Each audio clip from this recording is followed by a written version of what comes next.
Please subscribe and you can download this code from description below. Creating a global hotkey for a Python application in the Gnome desktop environment can be a powerful way to trigger actions within your application from anywhere in your Linux system.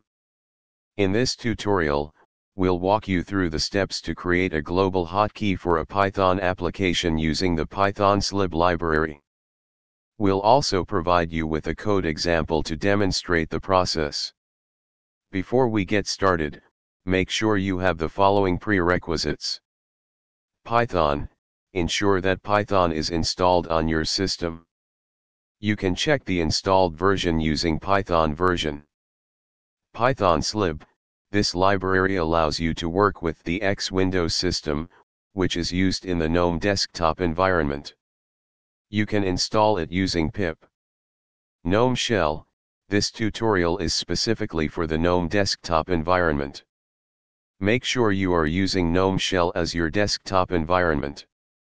A global hotkey is a keyboard shortcut that can be triggered from anywhere in the system, even if your Python application is not in focus.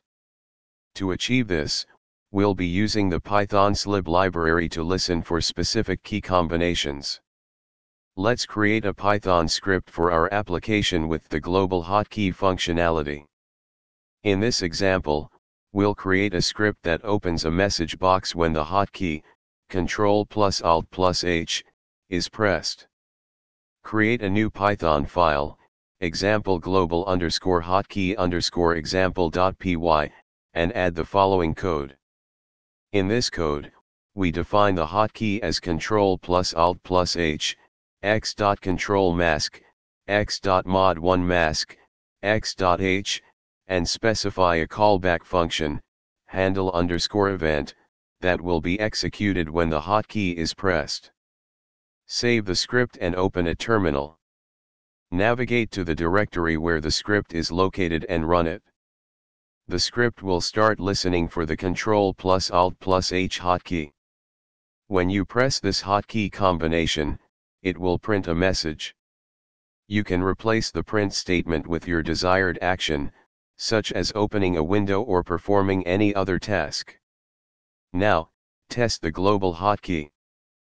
Press Ctrl+Alt+H from anywhere in your Gnome desktop environment, and you should see the message printed to the terminal. That's it. You've successfully created a global hotkey for your Python application in the Gnome desktop environment using the python-xlib library. You can customize the script to perform any action you want when the hotkey is triggered. ChatGPT.